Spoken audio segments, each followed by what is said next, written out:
ಸದ್ಗುರು ಶ್ರೀ ಶುದ್ಧ ಬ್ರಹ್ಮಣೇ ನಮಃ.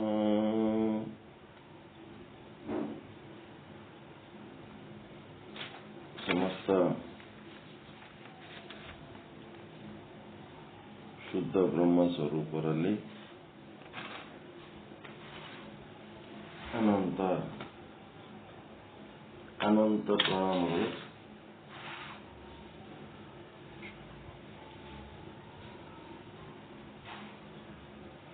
ಶ್ರೀ ವಿಚಾರ ಸಾಗರ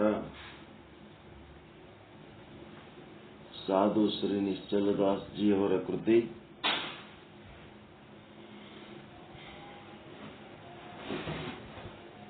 ತರಂಗ 5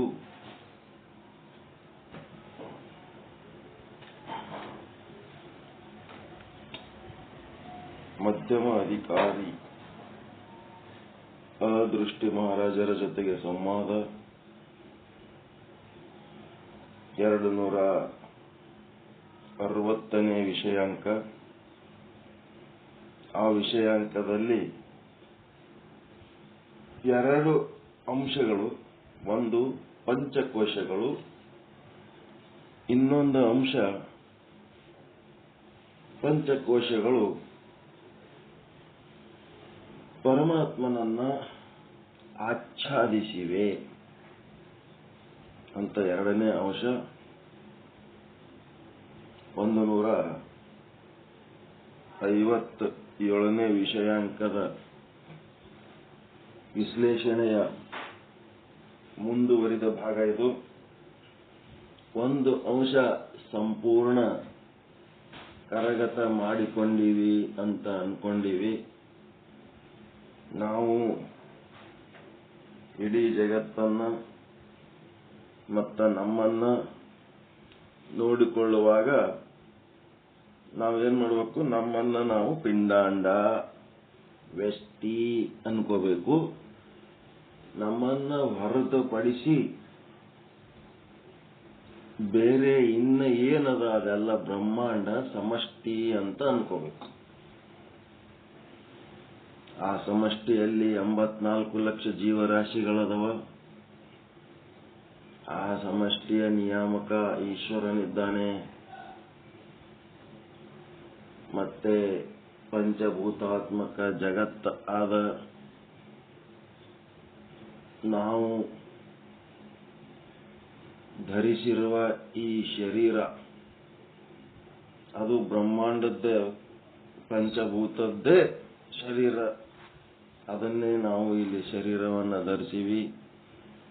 ಶರೀರದ ಮೇಲೆ ನಾವು ಏನೇನು ಮತ್ತೆ ಧಾರಣೆಗಳು ಮಾಡಿವಿ, ಬಟ್ಟೆಗಳು, ಅವೇನ್ ನಿಮ್ ಪಿಂಡಾಂಡದ್ವಾ ಬ್ರಹ್ಮಾಂಡದ್ವಾ? ನೀವು ತೊಟ್ಕೊಂಡ ಬಟ್ಟೆ ಬ್ರಹ್ಮಾಂಡದ್ದೇ. ನೀವು ಹಣಿಗೆ ಹಚ್ಕೊಂಡ ಕುಂಕುಮ ವಿಭೂತಿ, ತಲೆ ಕೂದಲ ಬೆಳಗಾಗ್ಯವತ್ತೇಳಿ ಹಚ್ಕೊಂಡ ಬಣ್ಣ, ಫೇರ್ ಅಂಡ್ ಲವ್ಲಿ, ಮತ್ತಿನ್ನೇನು ಹಚ್ಕೋತೀವಿ, ಅದು ಎಲ್ಲ ಒಟ್ಟು ಬ್ರಹ್ಮಾಂಡದ್ದೇ. ಹೊರಗಿಂದ ಏನದ ಎಲ್ಲ ಬ್ರಹ್ಮಾಂಡ. ಈ ಶರೀರ ಹಿಡ್ಕೊಂಡು ಒಳಗೇನದ ಅದು ಪಿಂಡಾಂಡ. ಅದಕ್ಕೆ ಬ್ರಹ್ಮಾಂಡ ಪಿಂಡಾಂಡ ವ್ಯಷ್ಟಿ ಸಮಷ್ಟಿಗಳನ್ನ ಬೇರ್ಪಡಿಸಿ ತಿಳಿದುಕೊಳ್ಳುವುದು ಕಲಿಯಬೇಕು. ಬ್ರಹ್ಮಾಂಡವನ್ನ ತಿಳ್ಕೋಬೇಕು ಅಂತಂತ ಹೋದ್ರೆ ಬಹಳ ದೊಡ್ಡದು. ಕರೆಂಟ್ ಆದ ಇಲ್ಲ ಅಂತೇಳಿ, ಕರೆಂಟ್ ಹೋಗಿರ್ತದ, ಕರೆಂಟ್ ಆದ ಇಲ್ಲ ಅಂತೇಳಿ ಟೆಸ್ಟ್ ಮಾಡ್ಲಿಕ್ಕೆ ಲೈಟಿನ ಕಂಬದಾಗ ಹೋಗಿ ಯಾರ್ಯಾರ ಟೆಸ್ಟರ್ ಇಟ್ಟು ನೋಡ್ತಾರೋ, ನಿಮ್ಮ ಮನಿ ಒಳಗ ಮೀಟರ್ ಬಲ್ಲಿ ಟೆಸ್ಟರ್ ಇಟ್ಟು ನೋಡ್ತಾರ, ಕನೆಕ್ಷನ್ ಎಲ್ಲಿ ಚೆಕ್ ಮಾಡ್ತಾರ? ಕರೆಂಟ್ ಆದ ಇಲ್ಲ ಅಂತ ನೋಡೋದಕ್ಕೆ. ಕರೆಂಟ್ ಹೋಗಿ ಅದಕ್ಕೆ ಕರಿತೀರಲ್ಲ ಎಲೆಕ್ಟ್ರಿಷಿಯನ್ಗೆ, ಮನಿ ಒಳಗ. ಯಾಕಂದ್ರೆ ಮನಿ ಒಳಗ ಆದ ಅಂತಂದ್ರೆ ಕರೆಂಟ್, ಅದರ ಅರ್ಥ ಹೊರಗೆ ಕಂಬದಾಗನು ಕರೆಂಟ್ ಆದ ಅಂತ. ಹೌದಾ ಇಲ್ಲ?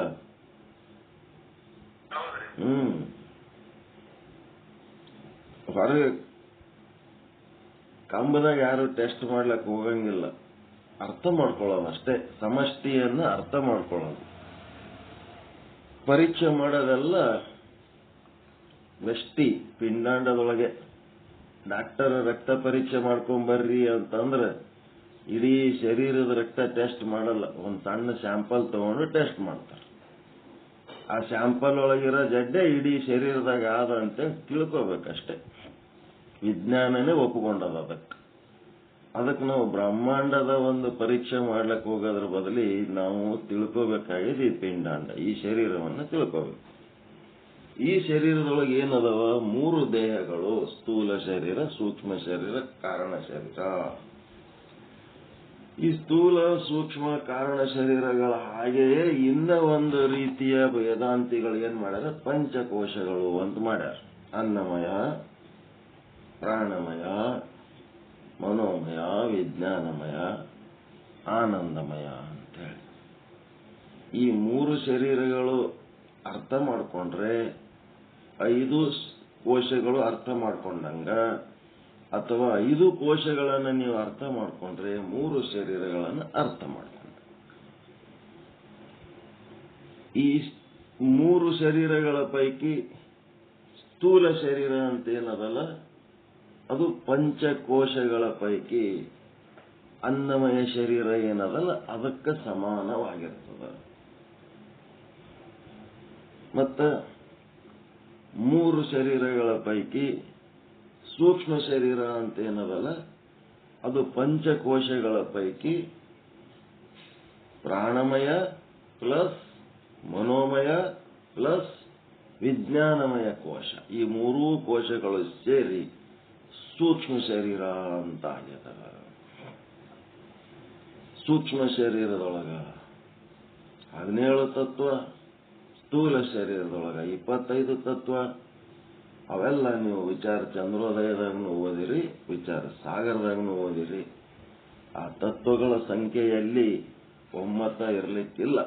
ಬೇರೆ ಬೇರೆ ವೇದಾಂತಿಗಳು ಬೇರೆ ಬೇರೆ ರೀತಿ ಹೇಳಿರ್ತಾರೆ, ಆದರೆ ಇರೋದು ಒಂದೇ ಒಂದು ತತ್ವ. ಆಮೇಲೆ ಈ 3 ಶರೀರಗಳ ಪೈಕಿ ಕಾರಣ ಶರೀರ ಅಂತ ಏನದ ಅದು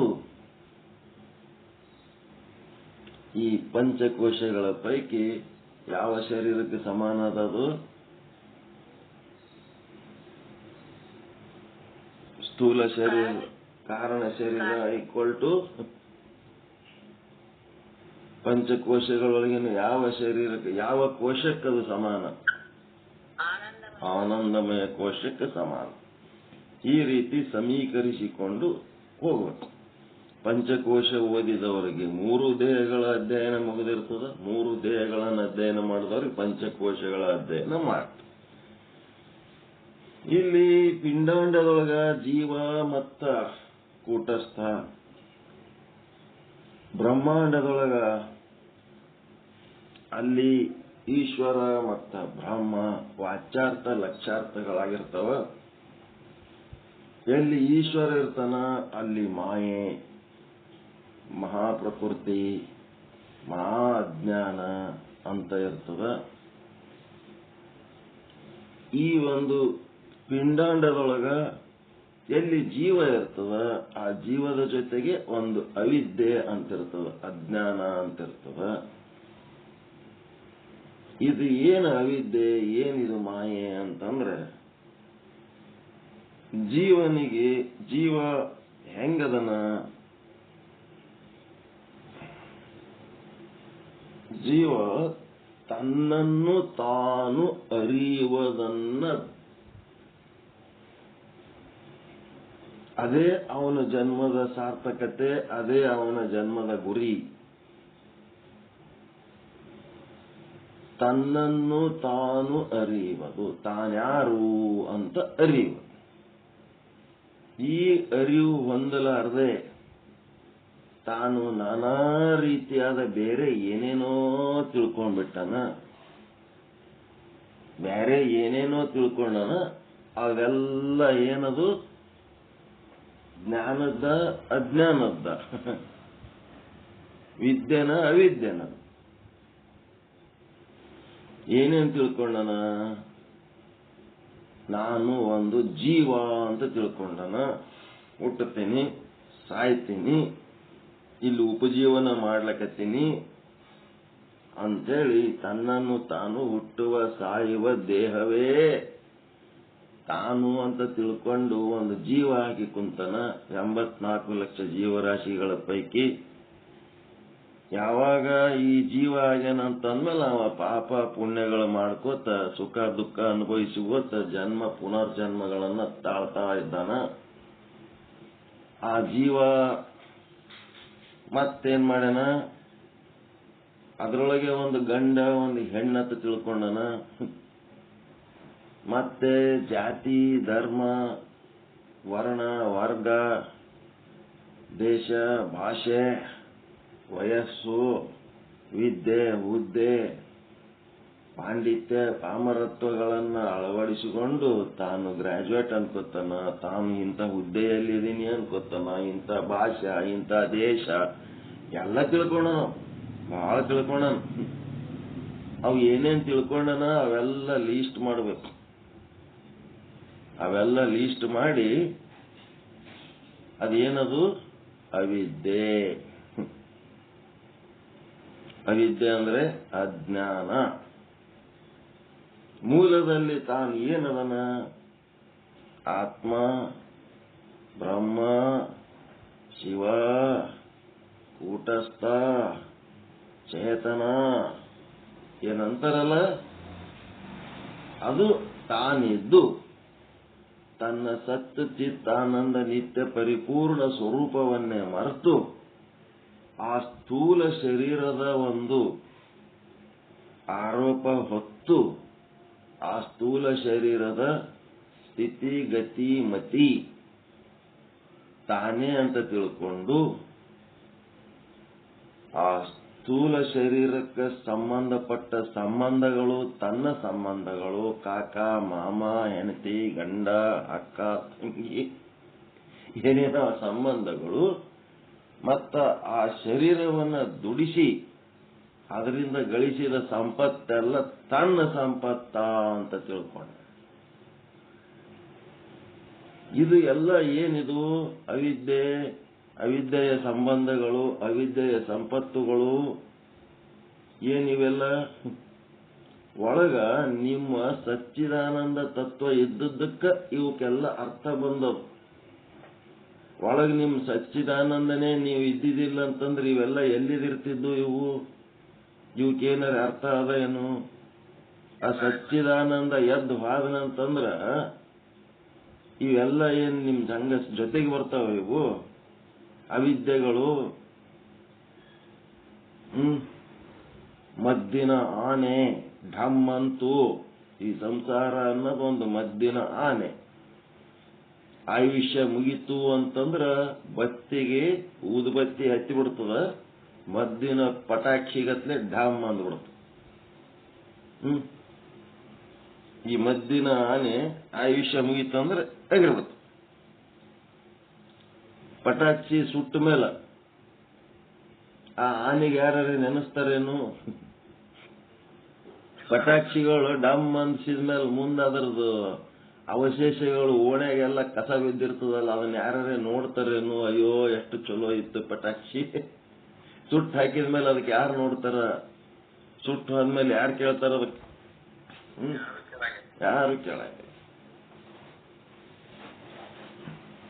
ಕಸ ಬಳದು ಮುನ್ಸಿಪಾಲಿಟಿ ವ್ಯಾನ್ದಾಗ ಹಾಕ್ತಾರ ಅಷ್ಟೇ. ಮದ್ದಿನ ಆನೆ. ಸಂಸಾರದ ಸಾಧನೆ ಏನು ಸಂಬಂಧ ಇಲ್ಲ ನಮಗ್. ಅದನ್ನ ಎಷ್ಟರ ಮಟ್ಟಿಗೆ ಬಳಸ್ಕೋಬೇಕು ಅಷ್ಟರ ಮಟ್ಟಿಗೆ, ಒಂದು ತಕ್ಕ ಮಟ್ಟಿಗೆ ಇರಬೇಕು. ಅದನ್ನ ಪೂರ್ತಿ ಮದ್ದಿನ ಆನೆ ಅದತ್ತೇಳಿ ಅದನ್ನ ಅಲಕ್ಷ್ಯ ಮಾಡಂಗಿಲ್ಲ. ಒಂದು ತಕ್ಕ ಮಟ್ಟಿಗೆ. ಯಾಕಂದ್ರೆ ಈ ಶರೀರ ಧರಿಸಿವಿ ಅನ್ನೋದಕ್ಕೆ ಅದು ಬೇಕು, ಇರ್ಲಿ. ಆದ್ರ ಮುದ್ದಿನ ಆನೆ ಏನದಲ್ಲ, ಆ ಪಂಚಕೋಶಗಳ ಒಳಗೆ ಏನು ಆತ್ಮಚೇತನ ಏನದಲ್ಲ, ಅದು ನಿಮ್ಮ ನಿಜವಾದ ಸ್ವರೂಪ. ಆ ಸ್ವರೂಪವನ್ನ ನಾನೇ ಅಂತ ತಿಳ್ಕೋಬೇಕು. ಅಹಂ ಬ್ರಹ್ಮ ಅಸ್ಮಿ, ಅಹಂ ಶಿವ ಅಸ್ಮಿ, ಶಿವೋಹಂ ಮತ್ತೇನೇನಂತಿರಲ್ಲ ಅವೆಲ್ಲ ಚೇತನ ಬ್ರಹ್ಮ ಶಿವ ಅದೇ ನನ್ನ ಸ್ವರೂಪ, ಅದೇ ನನ್ನ ನಿಜವಾದ ಸ್ವರೂಪ ಅಂತೇಳಿ ನಿಶ್ಚಯ ಮಾಡ್ಕೋಬೇಕು. ಸದ್ರೂಪ ಚಿದ್ರೂಪ, ಆನಂದ ರೂಪ, ನಿತ್ಯ ರೂಪ, ಪರಿಪೂರ್ಣ ರೂಪ. ಇದೇ ನಾನದೀನಿ ಅಂತ ತಿಳ್ಕೋಬೇಕು. ಇದನ್ನ ನೀವು ತಿಳ್ಕೊಂಡ್ರಿ ಅಂತಂದ್ರೆ ಅದು ಮುದ್ದಿನ ಆನೆ, ನಿಜವಾದ ಆನೆ. ಅದು ಶೋಕೇಸ್ನಾಗ ಇಡೋಂಥ ಆನೆ. ಅದಕ್ಕೆ ಚಂದ ಬಣ್ಣ, ಅದು ಸೊಂಡೆ, ಕೈಯ, ಕಾಲು ಕರೆಕ್ಟ್ ಪ್ರಮಾಣದಾಗ ಯಾವ್ದ್ಯಾವ್ದು ಹೆಂಗಿರ್ಬೇಕು, ಎಲ್ಲಿರ್ಬೇಕು, ಎಷ್ಟಿರ್ಬೇಕು, ಅದು ಒಂದು ಪ್ರಮಾಣದಿಂದ ಅದು ಏನು ಚಂದ ಇರ್ತದಲ್ಲ, ಅದು ಮುದ್ದಿನ ಆನೆ. ಅದು ಆಧ್ಯಾತ್ಮಿಕ ಸಾಧನೆ. ಮುದ್ದಿನ ಆನೆಗೆ ಹೆಚ್ಚಿನ ಮಹತ್ವ ಕೊಡಬೇಕೇ ಹೊರತು ಮದ್ದಿನ ಆನೆಗೆ ಮಹತ್ವ ಜಾಸ್ತಿ ಕೊಡಬಾರ್ದು. ಪಾರಮಾರ್ಥಿಕ ಸಾಧನೆ ಮುದ್ದಿನ ಆನೆ, ಸಂಸಾರ ಸಾಧನೆ ಮದ್ದಿನ ಆನೆ. ನಾವೇನ್ ಮಾಡ್ಲಕತ್ತೀವಿ? ಮದ್ದಿನ ಆನೆಗೆ, ಶೋಕೇಶ್ನ ಗಿಡ ಆನೆಗೆ ಕೊಟ್ಟಷ್ಟೇ ಮಹತ್ವ ಕೊಟ್ಟು ಮುದ್ದಿನ ಆನೆ ಮಾಡ್ಕೊಂಡು ಕೂತ್ಬಿಟ್ಟಿವಿ ನಾವು. ಮುದ್ದಿನ ಆನೆಗೆ ಎಲ್ಲೋ ಬಿಟ್ಬಿಟ್ಟಿವಿ, ಅದ್ರ ಕಡೆ ಲಕ್ಷ್ಯ ಇಲ್ಲ. ಮದ್ದಿನ ಆನೆ ಸಿಂಗಾರ ಮಾಡೋದ್ರಾಗೆ ನಮ್ ಟೈಮ್ ಹೋಗ್ಲಕ್ಕ. ಅದು ಏನು? ಅವಿದ್ಯೆ, ಅಜ್ಞಾನ. ಇಲ್ಲಿ ಪಿಂಡಾಂಡದೊಳಗ ಏನ್ ತಿಳ್ಕೊಂಡಿರಿ ಅದೇ ರೀತಿ ಬ್ರಹ್ಮಾಂಡದೊಳಗೆ ಇಲ್ಲಿ ಸಣ್ಣದು, ಅದು ದೊಡ್ಡದು. ಬ್ರಹ್ಮಾಂಡದೊಳಗೆ ಈಶ್ವರ ಮಾಯೆ, ಇಲ್ಲಿ ಜೀವ ಅವಿದ್ಯೆ ಏನಂತೀರಿ, ಅಲ್ಲಿ ಈಶ್ವರ ಮಾಯೆ.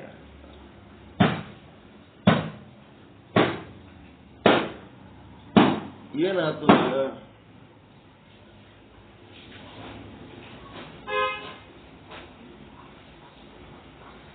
ಇಲ್ಲಿ ಏನದ ಅದು ಅಲ್ಲೇ ಅದ. ಇದು ಸ್ವಲ್ಪ ಸಣ್ಣದು, ಅಲ್ಲಿರೋದು ಅದು ದೊಡ್ಡದು. ಬ್ರಹ್ಮಾಂಡ ದೊಡ್ಡದು, ಇದು ಸಣ್ಣದು ಅಷ್ಟೇ. ಸೈಜ್ ಚೇಂಜ್ ಅದ. ಎದರಾಗ ಸೈಜ್ ಚೇಂಜ್ ಅದ? ಅವಿದ್ಯೆ ಮತ್ತು ಮಾಯೆಗಳೊಳಗ ಸೈಜ್ ಚೇಂಜ್ ಅದ. ಅವಿದ್ಯೆ, ಈ ಜೀವನಲ್ಲಿರುವ ಅವಿದ್ಯೆ ಮತ್ತು ಈಶ್ವರನಲ್ಲಿರುವ ಮಾಯೆ ಏನದಲ್ಲ, ಅದರದ ಗಾತ್ರದಲ್ಲಿ ಚೇಂಜ್ ಅದ. ಆದ್ರೆ ಆ ಈಶ್ವರನೊಳಗನು ಬ್ರಹ್ಮಾಂಡದೊಳಗನು ಪರಮಾತ್ಮ ಅದನ್ನ ಇಲ್ಲ. ಬರೀ ಪಿಂಡಾಂಡದಾಗಷ್ಟೇ ಪರಮಾತ್ಮ ಅದನ್ನ, ಬ್ರಹ್ಮಾಂಡದಾಗ ಇಲ್ಲೇನು? ಅಣು, ರೇಣು, ತೃಣ, ಕಾಷ್ಟ, ಸಕಲ ಸಚರ ಅಚರ ಎಲ್ಲದ್ರಾಗನು ಬ್ರಹ್ಮ ಅದನ ಅಂತಂದ್ರೆ ಅಲ್ಲಿನೂ ಬ್ರಹ್ಮ ಅದನ ಇಲ್ಲ. ಬ್ರಹ್ಮಾಂಡದೊಳಗಿರುವ ಬ್ರಹ್ಮನ ಗಾತ್ರಕ್ಕೂ ಪಿಂಡಾಂಡದೊಳಗಿರುವ ಕೂಟಸ್ಥನ ಗಾತ್ರಕ್ಕೂ ಏನಾರ ವ್ಯತ್ಯಾಸದ ಏನು?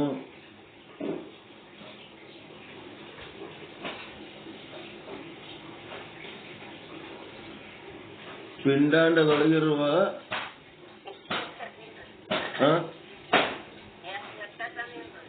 ವ್ಯತ್ಯಾಸ ಇಲ್ಲ.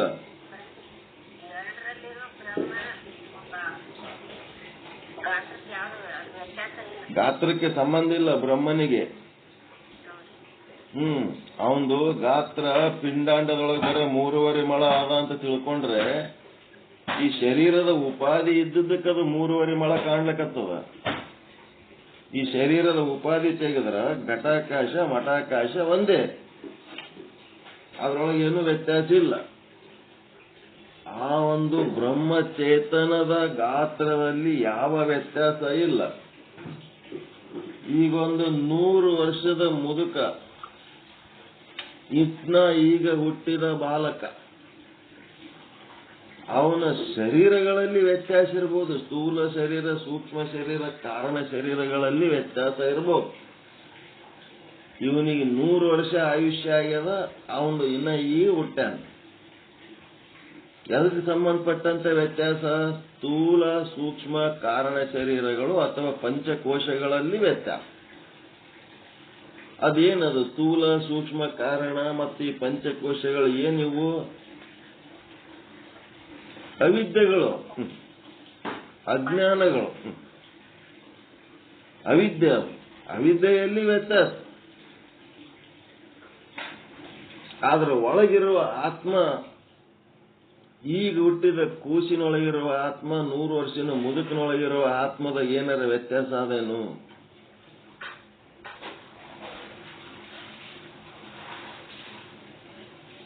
ಒಳಗಿರುವ ಆತ್ಮದಾಗ ಏನಾರ ವ್ಯತ್ಯಾಸ ಆದೇನು? ಇಲ್ಲ. ಹಂಗ ಈಶ್ವರನೊಳಗಿರುವ ಆತ್ಮ ಈ ಜೀವನೊಳಗಿರುವ ಆತ್ಮದಾಗ ಏನು ವ್ಯತ್ಯಾಸ? ಜೀವನೊಳಗಿರುವ ಆತ್ಮ ಮತ್ತು ಈಶ್ವರನೊಳಗಿರುವ ಆತ್ಮಕ್ಕ ಏನು ವ್ಯತ್ಯಾಸ?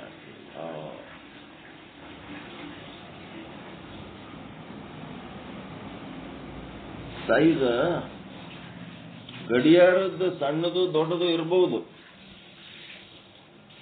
ಗಡಿಯಾರದ ಸೈಜ್ಗಳು ಸಣ್ಣ ದೊಡ್ಡ ಇರಬಹುದು.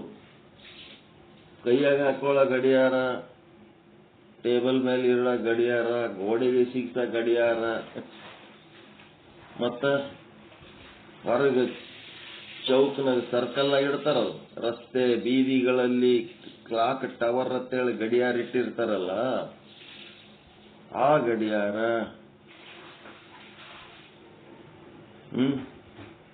ಅವುಗಳಲ್ಲಿ ವ್ಯತ್ಯಾಸ ಆದ. ಅವು ಏನು ಗಡಿಯಾರಗಳೇನವು? ಪಂಚಕೋಶಗಳು ಅಥವಾ 3 ಶರೀರಗಳು ಇದ್ದಂಗ. ಏನು ದೊಡ್ಡ ಗಡಿಯಾರದ ಅಂತೇಳಕ್ಕೆ 13 ತಾಸು ಏನಾರ ತೋರಿಸ್ತದೇನೋ? ಆಗಲ್ಲ. ಒಂದು ದಿವಸಕ್ಕೆ 26 ತಾಸು 28 ತಾಸು ಏನಾರ ತೋರಿಸ್ತದೇನದು? ಇಲ್ಲ. ಎಷ್ಟು ಖುಷಿ ಆಯ್ತು ನೋಡಿ ಇಂಥ ದೃಷ್ಟಾಂತ ಕೊಟ್ರೆ. ದೃಷ್ಟಾಂತ ಕೊಟ್ರೆ ಬಿಚ್ಕೊಂಡ್ಬಿಡ್ತವು.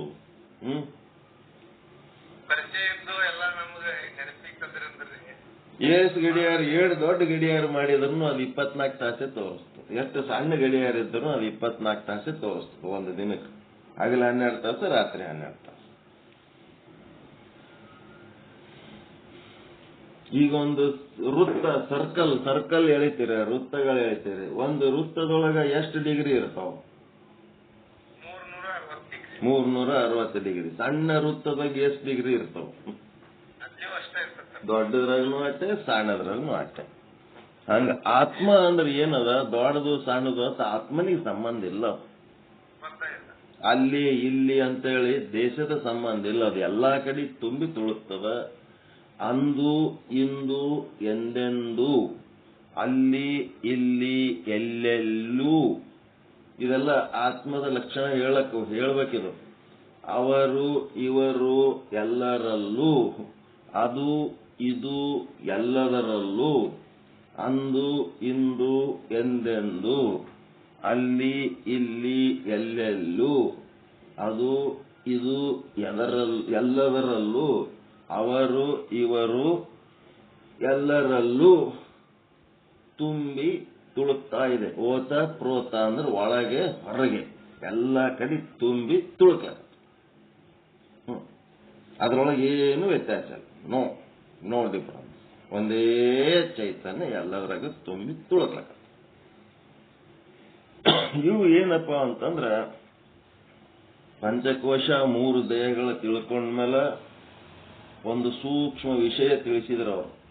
ಬ್ರಹ್ಮಾಂಡ ಪಿಂಡಾಂಡದಲ್ಲಿನೂ ಯಾವ ರೀತಿ ಪಿಂಡಾಂಡದೊಳಗೆ 3 ದೇಹ ಅಥವಾ 5 ಕೋಶಗಳಿರುತ್ತದೆಯೋ ಅದೇ ರೀತಿ ಬ್ರಹ್ಮಾಂಡದಲ್ಲಿ ಕೂಡ, ಅಂದ್ರೆ ಈಶ್ವರನಲ್ಲಿ ಕೂಡ 3 ದೇಹ ಮತ್ತು ಪಂಚಕೋಶಗಳಿರ್ತಾವ ಅಂತೇಳಿ ಎಲ್ಲ ಹೇಳಿ, ಅವುಗಳೊಳಗೆ ಮತ್ತೆ ಏನೇನು ಘಟಕಗಳಿರ್ತಾವ, ತತ್ವಗಳಿರ್ತಾವ ಅದನ್ನು ಹೇಳಿ ಒಂದು ಸೂಕ್ಷ್ಮ ವಿಷಯ ಏನ್ ಹೇಳಿದ್ರಪ್ಪ ಅಂತಂದ್ರೆ, ಈಶ್ವರನಿಗಾಗ್ಲಿ, ಬ್ರಹ್ಮಾಂಡ ನಿಯಾಮಕ ಈಶ್ವರನಿಗಾಗ್ಲಿ, ಮತ್ತೆ ಬ್ರಹ್ಮನಿಗಾಗ್ಲಿ, ನಮ್ಮ ಪಿಂಡಾಂಡದೊಳಗಿರುವಂತ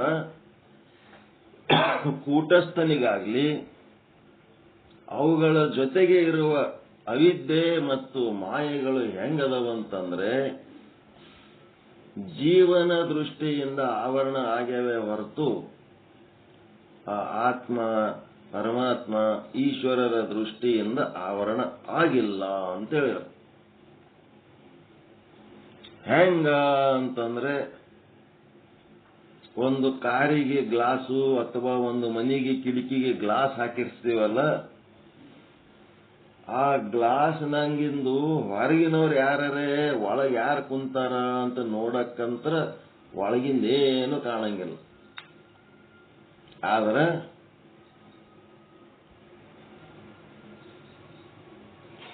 ಒಳಗಿಂದು ಏನು ಕಾಣಂಗಿಲ್ಲ. ಆದರೆ ಒಳಗೆ ಕುಂತವರಿಗೆ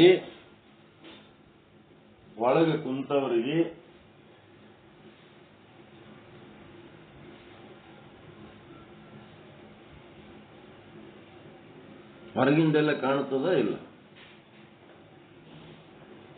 ಮನಿ ಒಳಗಿದ್ದವರು ಕಿಟಕಿ ಗ್ಲಾಸ್ಲಿಂತ ಹೊರಗಿನ ಜಗತ್ತೆಲ್ಲ ನೋಡ್ತಾರೆ. ಕಾರ್ನ ಕೂತವರು ಕಾರಿನ ಗ್ಲಾಸ್ಲಿಂತ ಹೊರಗಿನ ಜಗತ್ತೆಲ್ಲ ನೋಡ್ತಾರೆ. ಒಳಗಿದ್ದವರು ಯಾರು ಅಂತಂದ್ರೆ ಆತ್ಮ, ಪರಮಾತ್ಮ, ಈಶ್ವರ, ಇವರೆಲ್ಲ ಒಳಗಿದ್ದವರು. ಇವರಿಗೆ ಹೊರಗಿಂದ ನೋಡೋದಕ್ಕೆ ಏನೂ ಸಮಸ್ಯೆ ಇಲ್ಲ. ಆದ್ರೆ ಜೀವ ತನ್ನೊಳಗಿರುವ ಆತ್ಮವನ್ನು ನೋಡಬೇಕಾದ್ರೆ ಅವಿದ್ಯೆ ಪ್ರತಿಬಂಧಕ ಮಾಡ್ಯದ, ಕಾಣ್ಲಾರ್ದಂಗೆ ಮಾಡ್ಯದ. ಮತ್ತ ಹೊರಗಿನ ಪರಮಾತ್ಮನ ನೋಡ್ಬೇಕಂದ್ರೆ ಮಾಯೆ ಪ್ರತಿಬಂಧಕ ಮಾಡ್ಯದ. ಪ್ರತಿಬಂಧಕ ಮಾಡಿ ಏನಾಗ್ಲಕತ್ತದ, ತನ್ನನ್ನು ತಾನು ಆತ್ಮ ಅಂತ ತಿಳ್ಕೊಳ್ಳೋದ್ರ ಬದಲಿ ತಾನು ಇನ್ನ ಈಗ ಹೇಳಿದ್ನಲ್ಲ, ಶರೀರಧಾರಿ, ತಾನು ಜೀವ, ತಾನು ಹೆಣ್ಣ ಗಂಡ, ಸಂಬಂಧ ಸಂಪತ್ತು, ಜಾತಿ ಧರ್ಮ ಅಂತೇಳಿ ಬೇರೆ ಏನೇನೋ ತಿಳ್ಕೊಂಡು ತಾನು ಆತ್ಮ ಅನ್ನೋದೇ ತಿಳಿಲಾರ್ದಂಗ, ತನ್ನ ನಿಜ ಸ್ವರೂಪ ತಿಳಿಲಾರ್ದಂಗ ತಾನೇ ಏನೋ ಬೇರೆ ಬೇರೆ ತಿಳ್ಕೊಂಡನಲ್ಲ. ಇದೆಲ್ಲದಕ್ಕೆ ಕಾರಣ ಯಾವುದು? ತನ್ನ ಅವಿದ್ಯೆ, ತನ್ನ ಅಜ್ಞಾನ. ಮತ್ತ ಬ್ರಹ್ಮಾಂಡದೊಳಗೆ ಪರಮಾತ್ಮ ಅದ ನಂತರ ಆ ಬ್ರಹ್ಮಾಂಡದೊಳಗಿನ ಪರಮಾತ್ಮನನ್ನ ಕಾಣ್ಲಾರ್ದಂಗ ಮಾಡಿ ಬರೇ ಭೂಮಿ, ನೀರ, ಅಗ್ನಿ, ಗಾಳಿ, ಆಕಾಶ, ಪಂಚಭೂತಗಳು ಮಾತ್ರ ಕಾಣ್ಲಿಕ್ಕತ್ತವ. ಪಂಚಭೂತಗಳಿಂದಾದ ಪ್ರಾಪಂಚಿಕ ವಸ್ತುಗಳಿಂದ ನಾವು ಎಲ್ಲವನ್ನ ಗುರುತಿಸ್ಲಕತ್ತೀವಿ ಹೊರತು ಆ ಪರಮಾತ್ಮನಿಂದ ಗುರುತಿಸ್ತಾ ಇಲ್ಲ. ನಾವು ಐಡೆಂಟಿಟಿ ಬೈ ಟ್ರೂ ಸೆಲ್ಫ್, ನಿಜವಾದ ಆತ್ಮತತ್ವದಿಂದ ಗುರುತಿಸ್ಬೇಕು ನಾವು. ಅದು ಬಿಟ್ಟು ನಾವೇನ್ ಮಾಡ್ಲಕತ್ತೀವಿ, ಐಡೆಂಟಿಟಿ ಬೈ ಫಾಲ್ಸ್ ಸೆಲ್ಫ್, ಬೇರೆ ಏನೋ ಅಂತ ನಾವು ತಿಳ್ಕೊಂಡು ಅರ್ಥ ಮಾಡ್ಕೊಳಕತ್ತೀವಿ ನಾವು.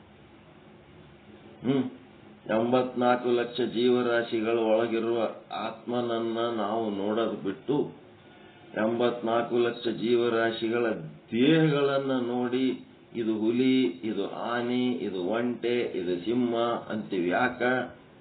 ಒಳಗಿರುವ ಆತ್ಮವನ್ನ ನೋಡುವುದಕ್ಕೆ ಸಾಧ್ಯ ಆಗ್ಲಾರ್ದಕ್ಕೆ.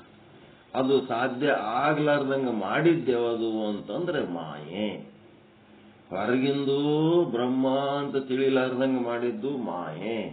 ತನ್ನನ್ನು ತಾನು ಬ್ರಹ್ಮ ಅಂತ ತಿಳಿಲಾರ್ದಂಗ ಆಗಿದ್ದಕ್ಕೆ ಕಾರಣ ಯಾವುದು? ಅವಿದ್ಯೆ. ಇಲ್ಲಿ ಜೀವ ಆದವನು ಹೊರಗಿನ ಬ್ರಹ್ಮನನ್ನು ಕಾಣುವುದಕ್ಕ ಮಾಯೆಯಿಂದ ಅವಿದ್ಯೆ ಆಗ್ಯದ. ಆದರೆ ಬ್ರಹ್ಮನು ಈ ಜೀವನನ್ನ ನೋಡ್ಬೇಕು ಅಂತಂದ್ರೆ ಅವನಿಗೆ ಆ ಮಾಯೆಯಿಂದ ಪ್ರತಿಬಂಧಕ ಇಲ್ಲ. ಈಶ್ವರನಾಗಲಿ ಬ್ರಹ್ಮನಾಗಲಿ ಜೀವನನ್ನ ಆರಾಮ ನೋಡ್ತಾರ. ಕಾರಿನ ಒಳಗೆ ಕೂತವ್ರು ಇದ್ದಂಗದಾರ ಅವರು. ಈ ಜೀವರುಗಳು ಏನ್ ಮಾಡ್ಲಕತ್ತಾರ? 84 ಲಕ್ಷ ಜೀವರಾಶಿಗಳು ಏನ್ ಮಾಡ್ಲಕತ್ತಾರ? ಏನ್ ಮಾತಾಡ್ಲಕತ್ತಾರ? ಅವ್ರ ಮನುಷ್ಯನೊಳಗ ಏನ್ ವಿಚಾರ ಅದ? ಅವ್ರ ಮಾತಿನೊಳಗ ಏನ್ ಅರ್ಥ ಅದ? ಎಲ್ಲನೂ ಅವ್ರು ತಿಳ್ಕೊತಾರ ದೊಡ್ಡವ್ರು. ಅವ್ರಿಗೆ ಯಾವ ಪ್ರತಿಬಂಧಕ ಇಲ್ಲ. ಆದ್ರೆ ಇವ ಏನರೇ ಪರಮಾತ್ಮ ಏನ್ ಮಾಡ್ತಾನ, ಈಶ್ವರ ಏನ್ ಮಾಡ್ತಾನ, ಈ ಕ್ಷಣ ಆ ಕ್ಷಣ ಯಾವಾಗ ಏನದ ಅನ್ನೋದು ಇವನಿಗೆ ಗೊತ್ತಿಲ್ಲ. ಇವನಿಗೆ ಅದು ಮುಚ್ಚಿಟ್ಬಿಟ್ರ. ಯಾಕಂದ್ರೆ ಇವನಿಗೆ ಜೀವನಿಗೆ ಪ್ರತಿಬಂಧಕ ಆದೇ ಹೊರತು ಅವರಿಗೆ ಪ್ರತಿಬಂಧಕ ಇಲ್ಲ. ನಿಮ್ಮ ಒಳಗಿರುವ ಕೂಟಸ್ಥ ಆತ್ಮ ಅವ ನೀವು ಮಾಡುವ ಚಟುವಟಿಕೆ ನೋಡೋದಕ್ಕ ಅವನಿಗೆ ಏನಾರೇ ಪ್ರತಿಬಂಧಕ ಅದ ಏನ್ರಿ? ಅವ ತಿಳ್ಕೊತಾನ ಇಲ್ಲ, ನಿಮ್ಮ ಮಾತು ಕೇಳ್ತಾನ ಇಲ್ಲ. ಅವ ನಿಮ್ಮ ಮಾತೆಲ್ಲ ಕೇಳ್ತಾನ, ನಿಮ್ಮ ಒಳಗೆ ಕುಂತಾನ. ನೀವೇನ್ ಡಬಲ್ ಮೀನಿಂಗ್ ಮಾತಾಡ್ತಿರೋ, ಸಿಂಗಲ್ ಮೀನಿಂಗ್ ಮಾತಾಡ್ತಿರೋ, ಸುಳ್ಳು ಮಾತಾಡ್ತಿರೋ, ಕರೆ ಮಾತಾಡ್ತಿರೋ, ಮಾತಾಡ್ಲಾರ್ದೆ ಮನುಷ್ಯನಾಗೆ ಹಲ್ಲು ಮಸಿತಿರ್ತಿರೋ ಅದು ಅವನಿಗೆಲ್ಲ ಗೊತ್ತಿರ್ತದೆ. ಮನವರಿಯದ ಕಳ್ಳತನವಿಲ್ಲ, ತನ್ನೊಳಗೆ ತನಗೆ ಗೊತ್ತಾಗ್ತದ.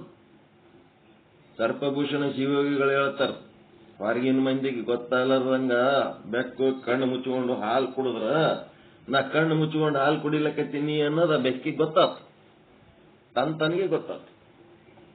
ಯಾರಿಗೂ ಗೊತ್ತಾಗ್ಲಕ್ಕಿಲ್ಲ, ತನಗೆ ಗೊತ್ತಾಗ್ತ. ಹೀಗಾಗಿ ಒಳಗಿರುವ ಕೂಟಸ್ಥನಿಗೆ, ಆತ್ಮನಿಗೆ ಈ ಒಂದು ಜೀವ ಏನ್ ಮಾಡ್ಲಕತ್ತಾನ ಅನ್ನೋದು ನೋಡೋದಕ್ಕ ಆ ಅವಿದ್ಯೆಯಿಂದ ಯಾವ ಪ್ರತಿಬಂಧಕ ಇಲ್ಲ. ಆದ್ರ ನಾನು ಮಾಡುವುದನ್ನ ಅವನು ನೋಡ್ಲಕತ್ತಾನ ಅಂತೇಳಿ ಒಬ್ಬ ಅದನ ಅನ್ನೋದು ಅದನ್ನ ಮರೆಸಿ ಬಿಡುತ್ತದೆ ಅವಿದ್ಯೆ. ಯಾಕ ಅದು ಮರೆಸಿ ತನಗೆ ಹೆಂಗ್ ಬೇಕು ಹಂಗ ಈ ಜೀವನನ್ನ ಬಳಸ್ಕೊಳ್ಳಕ್ಕ ಪ್ರಯತ್ನ ಮಾಡ್ತಿರ್ತದೆ. ಅವಿದ್ಯೆ ಮತ್ತು ಮಾಯೆಯರ ಕೆಲಸನೇ ಅದೇ. ಅಜ್ಞಾನಕ್ಕೆ ಬಳಸ್ಕೋಬೇಕು ಅಂತೇಳಿ ಅವಿದ್ಯೆ ಮಾಯೆಯರ ಹೋರಾಟ. ಅದಕ್ಕ ಈ ರೀತಿ ನೀವು ಅಜ್ಞಾನಕ್ಕೆ ಬಳಕೆ ಆದರೆ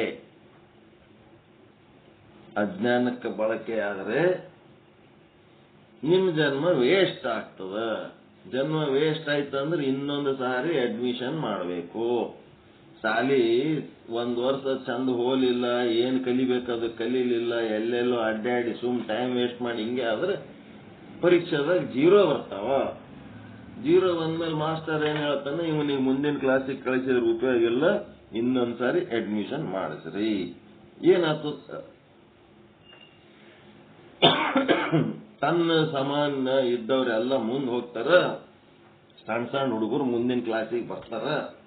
ಆ ಸಣ್ಣ ಹುಡುಗರ ಸಂಗಟ ಕೂತು ಪಾಠ ಕೇಳಬೇಕಾಗ್ತದ. ತಾನ್ವಾರಿಗೆ ಅವರೆಲ್ಲ ಮುಂದೆ ಹೋಗ್ಬಿಟ್ಟಿರ್ತಾರ. ಅದೇ ರೀತಿ ಇಲ್ಲಿ ಕೂಡ ಏನಾಗ್ತದ, ವಿಪರೀತವಾದ ಒಂದು ಘೋರ ಶಿಕ್ಷೆ ಜಗತ್ತಿನಾಗ ಎಲ್ಲಿ ಯಾವ ಜೈಲುಗಳು, ಯಾವ ಪೊಲೀಸರು, ಯಾವ ಮಿಲಿಟರಿಯವರು ಕೊಡ್ಲಕ್ ಆಗ್ಲಾರ್ದಂತ ಒಂದು ಶಿಕ್ಷೆ. ಆ ಕಡೆ ಸಾಯಂಗಿಲ್ಲ, ಈ ಕಡೆ ಬದುಕಂಗಿಲ್ಲ. 9 ತಿಂಗಳ ನವಮಾಸ ಗರ್ಭವಾಸದ ಶಿಕ್ಷೆ. ಆ ಶಿಕ್ಷೆಯ ಮುಂದ ಯಾವ ಶಿಕ್ಷೆನೂ ಇಲ್ಲ. ಈ ಜನ್ಮ ವ್ಯರ್ಥ ಮಾಡಿದ್ದಕ್ಕೆ ಒಂದು ದೊಡ್ಡ ಶಿಕ್ಷೆ ಸಿಕ್ತು, ಗರ್ಭವಾಸ. ಪುನರ್ಜನ್ಮನ ಬಾಯಿ ತರ್ಕೊಂಡು ಬರೋದಿಲ್ಲ. ಅಲ್ಲಿ ಗರ್ಭವಾಸದ ಶಿಕ್ಷೆ ಅನುಭವಿಸಿ ಬರ್ಬೇಕಾಗ್ತವ. ಅದರದ ಘೋರ ಏನು ಅಂತ ಶಾಸ್ತ್ರಗಳು ಓದ್ರಿ ಗೊತ್ತಾಗ್ತದೆ ಏನಂತ ಹೇಳಿ. ಅದಕ್ಕ ಇಲ್ಲಿ ತನಕ ಏನ್ ಹೇಳಿದ್ರು, ಆ ಚೈತನ್ಯಾತ್ಮಕ ವಸ್ತು ನಾನು ಅಂತ ತಿಳ್ಕೊಂಡ್ರೆ ನೀವೇನಾಗಿರ್ತೀರಿ, ಕಾರಿನ ಒಳಗೆ ಕೂತು ಜಗತ್ತು ನೋಡೋರಾಗಿರ್ತೀರಿ. ಆಯ್ತಾ? ನೀವೇ, ಮತ್ತೇನಿಲ್ಲ. ನಿಮ್ಮ ತಿಳುವಳಿಕೆ ಮಟ್ಟಕ್ಕೆ ಸಂಬಂಧ ಇದು. ವಿಚಾರ ಮಾಡಿ ತಿಳ್ಕೋಬೇಕಾಗ್ಯದ. ತತ್ವಜ್ಞಾನ ಅಂದ್ರೆ ಏನಾರೇ ಒಂದು ತಂದು ನಿಮ್ಮ ಮುಂದೆ ಇಟ್ಟು ಇದೇ ಪರಮಾತ್ಮ ಅಂತ ತೋರ್ಸೋದಲ್ಲ. ಇಲ್ಲಿ ನೀವೇನಾಗಬೇಕಾಗ್ಯದ, ನಾನು ಆತ್ಮ, ನಾನು ಪರಮಾತ್ಮ ಅಂತೇಳಿ ನೀವು ತಿಳ್ಕೊಂಡ್ರಿ ಅಂತಂದ್ರ, ಅದು ನಿಶ್ಚಯ ಮಾಡ್ಕೊಂಡ್ರಿ ಅಂದ್ರ ಏನಾಗಿರ್ತೀರಿ, ಕಾರಿನ ಒಳಗೆ ಕುಳಿತು ಯಾವುದೇ ಪ್ರತಿಬಂಧಕ, ಅವಿದ್ಯೆ ಮಾಯೆಗಳ ಪ್ರತಿಬಂಧಕ ಇಲ್ಲದೆ ಇಡೀ ವಿಶ್ವವನ್ನ ನೋಡುವಂತವರು ನೀವಾಗಿರ್ತೀರಿ. ಒಳಗ್ ಕುಂತವ್ರಾಗಬೇಕು, ಹೊರಗೆ ನಿಂತ ಹಣಿಕೆ ಹಾಕವ್ರಾಗಬೇಕು. ಒಳಗೇನು ಕಾಣಲಾಗ್ಯದಲ್ಲ ಅಂತ ನೀವು ನಿಮ್ಮನ್ನ ಆತ್ಮ ಅಥವಾ ಪರಮಾತ್ಮ ಅಂತೇಳಿ ನಿಮ್ಮನ್ನ ನೀವು ತಿಳ್ಕೊಳ್ಳಿಲ್ಲ ಅಂತಂದ್ರ ಏನಾಗ್ತೀರಿ, ಹೊರಗೆ, ಕಾರಿನ ಹೊರಗೆ ಹಣಿಕೆ ಹಾಕವ್ರು, ಕಿಟಕಿ ಹೊರಗೆ ಹಣಿಕೆ ಹಾಕವ್ರು, ಏನ್ ಹಣಿಕೆ ಹಾಕಿದ್ರು ಅದೇನು ಕಾಣಂಗಿಲ್ಲ. ಮತ್ತ ಹೊರಗೆ ಹಣಿಕೆ ಹಾಕವನಿಗೆ ಒಳಗೆ ಕುಂದ್ರಂಗ ಯೋಗ್ಯ ಮಾಡ್ಬೇಕಾದ್ರ ಈ ಜೀವನಿಗೆ ಒಬ್ಬ ಗುರು ಅಂತ ಬೇಕಾಗ್ತಾನ. ಯಾಕಂದ್ರೆ ಜೀವನ ದೃಷ್ಟಿಯಿಂದ ಇವೆಲ್ಲ ಪ್ರತಿಬಂಧಕ ಆಗ್ಯಾವ. ಈಶ್ವರನ ದರ್ಶನ ಆಗಲ್ಲ, ಬ್ರಹ್ಮನ ದರ್ಶನ ಆಗಲ್ಲ, ಆತ್ಮನ ದರ್ಶನ ಆಗಲ್ಲ. ಯಾರಿಗಾಗಲ್ಲ? ಜೀವನಿಗಾಗಲ್ಲ. ಯಾಕ? ಮಾಯೆ ಮತ್ತು ಅವಿದ್ಯೆಗಳ ಕಾರಣ. ಮಾಯೆಯ ಕಾರಣ ಇಡೀ ಬ್ರಹ್ಮಾಂಡದೊಳಗಿನ ಚೇತನದ ದರ್ಶನ ಆಗ್ತಾ ಇಲ್ಲ, ಅವಿದ್ಯೆಯ ಕಾರಣ ತನ್ನ ಪಿಂಡಾಂಡದೊಳಗಿನ ಚೇತನ ದರ್ಶನ ಆಗ್ತಾ ಇಲ್ಲ. ಆದ್ರ ಬ್ರಹ್ಮಾಂಡ ಪಿಂಡಾಂಡದೊಳಗಿರುವಂತ ಚೇತನಗಳಿಗೆ ಈ ಜೀವನ ದರ್ಶನ ಯಾವ ಪ್ರತಿಬಂಧಕ ಇಲ್ಲದೆ ಆಗ್ಲಿಕ್ಕತ್ತದ. ಈಗೇನಾಗಬೇಕಾಗ್ಯದ, ಈ ಜೀವನಿಗೆ ಒಬ್ಬ ಗುರು ಅಂತ ಬೇಕು. ಆ ಈಶ್ವರನಿಗಾಗ್ಲಿ ಬ್ರಹ್ಮನಿಗಾಗ್ಲಿ ಕೂಟಸ್ಥನಿಗಾಗ್ಲಿ ಗುರು ಬೇಕಾಗಿಲ್ಲ. ಅವರಿಗೆ ಯಾವ ಪ್ರತಿಬಂಧಕಗಳು ಇಲ್ಲ. ಇವನಿಗೇನದ ಪ್ರತಿಬಂಧಕ ಇದ್ದಕ್ಕ ಪ್ರತಿಬಂಧಕ ಹ್ಯಾಂಗ ದಾಟಬೇಕು ಅನ್ನೋದು ಕಲಿಸೋದಕ್ಕ ಒಬ್ಬ ಗುರು ಅಂತ ಬೇಕು. ಯಾರು ಗುರುವನ್ನ ಆಶ್ರಯಿಸಿ ಆಧ್ಯಾತ್ಮ ಸಾಧನೆ ಮಾಡ್ತಾರ ಅವ್ರೇನಾಗ್ತಾರ, ಈ ಮಾಯೆ ಅವಿದ್ಯೆಗಳ ಒಂದು ಹರ್ಡಲ್ ಅಂತಂದ್ರೇನು, ಪ್ರತಿಬಂಧಕ.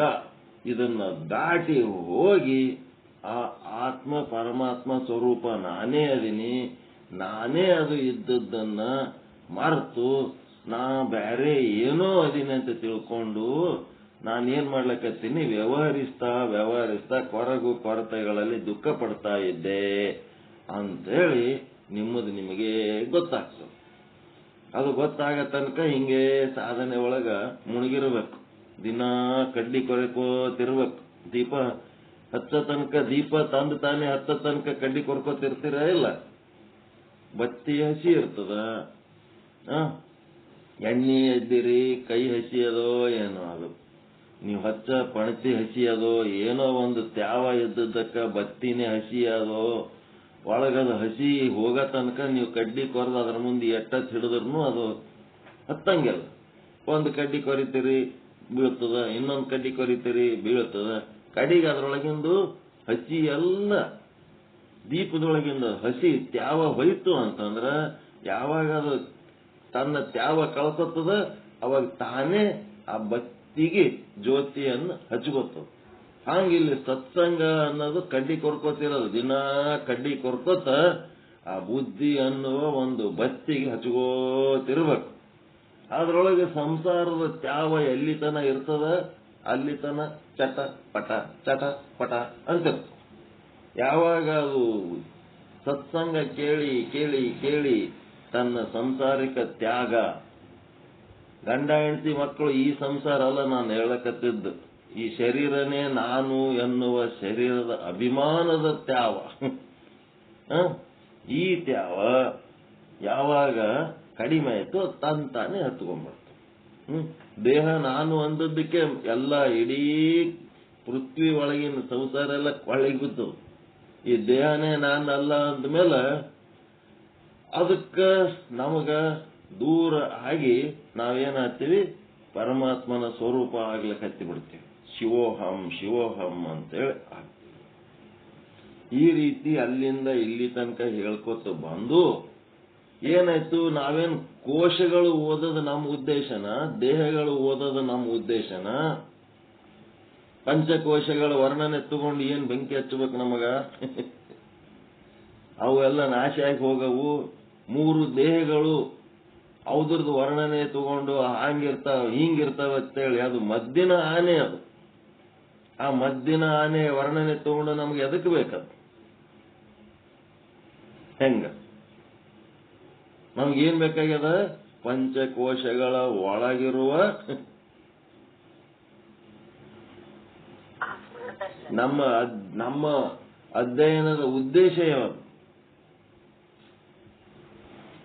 ನಮ್ಮ ಅಧ್ಯಯನದ ಉದ್ದೇಶ ಪಂಚಕೋಶಗಳ ಒಳಗೆ ಇರುವ ಪರಮಾತ್ಮ. ಅದರ ಉದ್ದೇಶ, ಆತನನ್ನು ಅರಿಯುವುದು ನಮ್ಮ ಉದ್ದೇಶ. ಪಂಚಕೋಶಗಳ ಒಳಗಿರುವ ಪರಮಾತ್ಮನನ್ನು ಅರಿಯುವುದು ನಮ್ಮ ಉದ್ದೇಶ. 3 ದೇಹಗಳ ಒಳಗಿರುವ ಪರಮಾತ್ಮನನ್ನು ಅರಿಯುವುದು ನಮ್ಮ ಉದ್ದೇಶ. ಪಂಚಕೋಶಗಳ ಒಳಗಿರುವ ಪರಮಾತ್ಮ ಮುದ್ದಿನ ಆನೆ. ಪಂಚಕೋಶಗಳು ಮತ್ತು 3 ದೇಹಗಳು ಇವು ಮದ್ದಿನ ಆನೆ. ಮದ್ದಿನ ಆನೆ ಒಳಗ ಒಂದು ಮುದ್ದಿನ ಆನೆ ಏನದಲ್ಲ, ಅದು ನಮ್ಮ ಗುರಿ. ಖಡ್ಗದ ವರೆಗೆ ಕೋಶವೆಂದು ಹೆಸರು. ಅದು ಖಡ್ಗ ಹಿಂಗ ಟೊಂಕಕ್ಕೆ ಕಟ್ಕೊಂಡ್ರೆ ಎಲ್ಲ ತನಗೂ ಚುಚ್ತದ ಮಂದಿಗೂ ಚುಚ್ತದ. ಅದಕ್ಕೇನ್ ಮಾಡಿರ್ತಾರ, ಅದಕ್ಕೊಂದು ವರಿ ಅಂತ ಮಾಡಿರ್ತಾರ, ಖಡ್ಗಕ್ಕೊಂದು ವರಿ ಅಂತ ಮಾಡಿರ್ತಾರ. ಆ ವರಿ ಒಳಗ ಖಡ್ಗ ಇಟ್ಕೋತಾರ. ಯಾವಾಗ ಅಪಾಯ ಕಂಡಿತು, ಯಾವಾಗ ಬೇಟೆ ಆಡಬೇಕು, ಯಾವಾಗ ಖಡ್ಗ ಬಳಸಬೇಕು, ಆವಾಗ ಅದು ವರೆಯಿಂದ ಹೊರಗೆ ತೆಗಿತಾರೆ. ಮತ್ತೆ ಬೇಡಾದಾಗ ಖಡ್ಗ ವರೆ ಒಳಗೆ ಇಟ್ಬಿಡ್ತಾರೆ. ಹಂಗ ಅದಕ್ಕೆ ವರೆ ಅಂತ ಹೆಸರು. ಖಡ್ಗದ ವರೆಗೆ ಕೋಶ ಅಂತ ಹೆಸರು. ಕೋಶ ಅಂದ್ರು ಒಂದೇ, ವರೆ ಅಂದ್ರು ಒಂದೇ. ವರೆಯು ಖಡ್ಗವನ್ನ ಯಾವ ಪ್ರಕಾರ ಮುಚ್ಚಿಟ್ಟಿರುತ್ತದೆ? ಖಡ್ಗ ಕಾಣುತ್ತದೇನು ವರಿ ಒಳಗಿಟ್ರ? ಹೊರಗೆ ತೆಗೆದ್ರೆ ಕಾಣುತ್ತದೆ. ವರಿ ಒಳಗಿಟ್ಟಾಗ ಅಲ್ಲಿ ಖಡ್ಗ ಇದ್ದದ್ದು ಕಾಣುತ್ತದೇನು? ಕಾಣಂಗಿಲ್ಲ. ಅದೇ ರೀತಿ ವರೆಯು ಖಡ್ಗವನ್ನು ಯಾವ ಪ್ರಕಾರ ಮುಚ್ಚಿಟ್ಟಿರುತ್ತದೆಯೋ ಅದರಂತೆಯೇ ಪಂಚಕೋಶಗಳು ಆತ್ಮನ ಸ್ವರೂಪವನ್ನ ಆಚ್ಛಾದನ ಮಾಡುತ್ತವೆ. ಪಂಚಕೋಶಗಳು ಏನ್ ಮಾಡ್ತವ? ಅಲ್ಲಿ ಆತ್ಮವನ್ನ ಆಚ್ಛಾದನ ಮಾಡಿ ಯಾವ ರೀತಿ ವರೆ ಖಡ್ಗ ಕಾಣ್ಲಾರ್ದಂಗ ಮುಚ್ಚಾಕ್ತದೋ ಹಂಗ ಈ ಪಂಚಕೋಶಗಳು ಆತ್ಮವನ್ನ ಮುಚ್ಚಾಕ್ಬಿಡ್ತವೆ. ಆದ್ದರಿಂದ ಅನ್ನಮಯ ಮೊದಲಾದ ಕೋಶ ಎಂದು ಹೇಳಿರುತ್ತಾರೆ. ಅವಕ್ಕೆ ಕೋಶ ಅಂತ ಯಾಕಂದ್ರ ಮುಚ್ಚಾಕವು ಅಂತ, ಆಚ್ಛಾದನ ಮಾಡವು, ಮುಚ್ಚಿ ಹಾಕವು. ಇಲ್ಲಿ ಸಮಸ್ಯೆ ಏನ್ ಸಮಸ್ಯೆ? ಮುಚ್ಚಿಸಿಕೊಳ್ಳುವ ವಸ್ತುವಿಗಿಂತ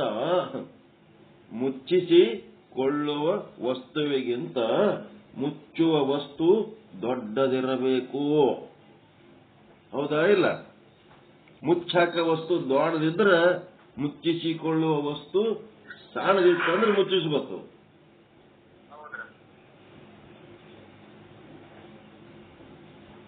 ಮುಚ್ಚಾಕ ವಸ್ತು ಸಣ್ಣದು, ಮುಚ್ಚಿಸಿಕೊಳ್ಳುವ ವಸ್ತು ದೊಡ್ಡದಿತ್ತಂದ್ರೆ ಅದೇ ಮುಚ್ಚಾಕ್ಲಕ್ ಸಾಧ್ಯ. ಅದಕ್ಕೆ ಮುಚ್ಚಿಸಿಕೊಳ್ಳುವ ವಸ್ತುವಿಗಿಂತಲೂ ಮುಚ್ಚುವ ವಸ್ತು ದೊಡ್ಡದಿರಬೇಕಾಗುತ್ತದೆ.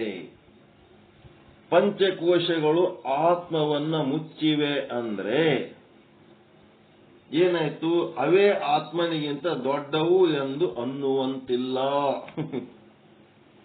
ಆತ್ಮನನ್ನು ಮುಚ್ಚಾಕ್ಯವಂತೇಳಿ ಇಲ್ಲಿ ಶಿಷ್ಯನಿಗೆ ತಿಳಿಸಿ ಹೇಳೋದರ ಸಲುವಾಗಿ ಅಷ್ಟೇ ಬಳಸಿವೆ ಹೊರತು ಈ ಮೂರು ದೇಹಗಳಾಗ್ಲಿ ಪಂಚಕೋಶಗಳಾಗ್ಲಿ ಆತ್ಮನಕ್ಕಿಂತ ದೊಡ್ಡ ಅದಾವಂತ ತಿಳ್ಕೋಬೇಡ್ರಿ. ಹಂಗನ್ನಂಗಿಲ್ಲ. ಆತ್ಮನನ್ನು ಅವು ಮುಚ್ಚಿಲ್ಲ. ಆತ್ಮನನ್ನು ಅವು ತಿಳಿಯದಂತೆ ಮಾಡಿವೆ ಅಷ್ಟೇ. ಮುಚ್ಚಾಕ್ಯವಂತಂದ್ರ ಭೌತಿಕವಾಗಿ ಮುಚ್ಚಾಕ್ಯವಂತಲ್ಲ, ಆತ್ಮನನ್ನ ಅರಿಯದಂತೆ ಮಾಡ್ಯಾವ. ಹೆಂಗ? ತಿಳಿಯಗೊಡದಂತೆ. ಆತ್ಮನನ್ನ ಜೀವನಿಗೆ ತಿಳಿಯಗೊಡದಂತೆ. ಕರೆಕ್ಟಾ?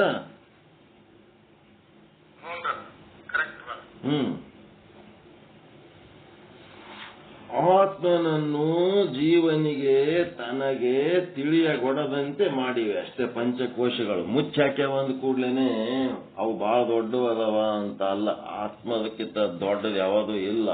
ಅಷ್ಟು ದೊಡ್ಡದು ಈ ಪಂಚಕೋಶಗಳೇನು ಮುಚ್ಚಾಕ್ತವ, ಈ ಅವಿದ್ಯೆ ಏನು ಮುಚ್ಚಾಕ್ತದ, ಈ ಮಾಯೆ ಏನು ಮುಚ್ಚಾಕ್ತದ, ಅದಕ್ಕಿಂತ ಅವ ಬಹಳ ದೊಡ್ಡವನ. ಆದ್ರೆ ಅವನಿಗೆ ತಿಳಿಲಾರ್ದಂಗೆ ಮಾಡ್ಯಾವಷ್ಟೇ ಈ ಪಂಚಕೋಶಗಳು. 3.5 ಮೊಳ ಶರೀರ ಮುಚ್ಚಲು ಅದಕ್ಕಿಂತ ದೊಡ್ಡ ಗಾತ್ರದ ಕೌದಿ ಬೇಕು.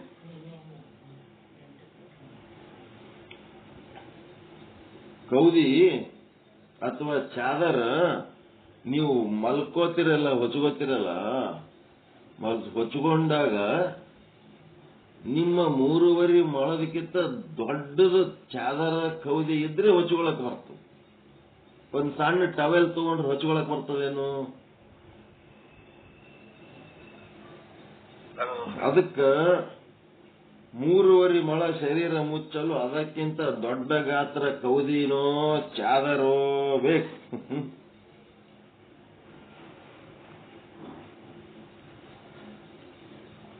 ಇಲ್ಲಿ ಹಾಗಿಲ್ಲ. ಇದೇನದ ತಿಳಿಲಾರ್ದಂಗೆ ಮಾಡ್ಯದ ಅಷ್ಟೇ. ಮುಚ್ಚಾಕ್ಯದ ಅಂತಂದ್ರೆ ಅದು ತಿಳಿಲಾರ್ದಂಗೆ ಮಾಡ್ಯದ. ಅದು ಅರ್ಥ ಮಾಡ್ಕೋಬೇಕು.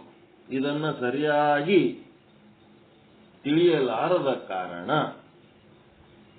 ಈ ಒಂದು ಆತ್ಮವನ್ನ ಸರಿಯಾಗಿ ತಿಳಿಯಲಾರದ ಕಾರಣ ಏನಾಗ್ತದ?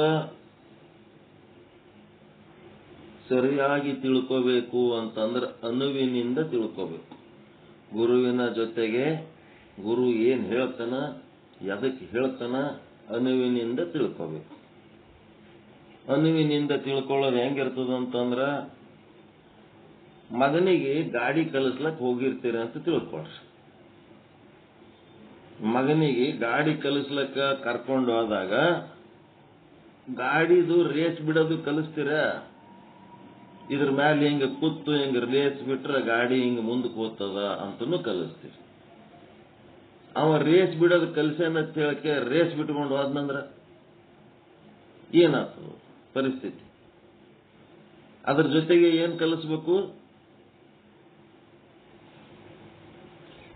ಬ್ರೇಕ್ ಹಿಡಿಯೋದು ಕಲಿಸ್ಬೇಕು, ಹೌದಿಲ್ಲ?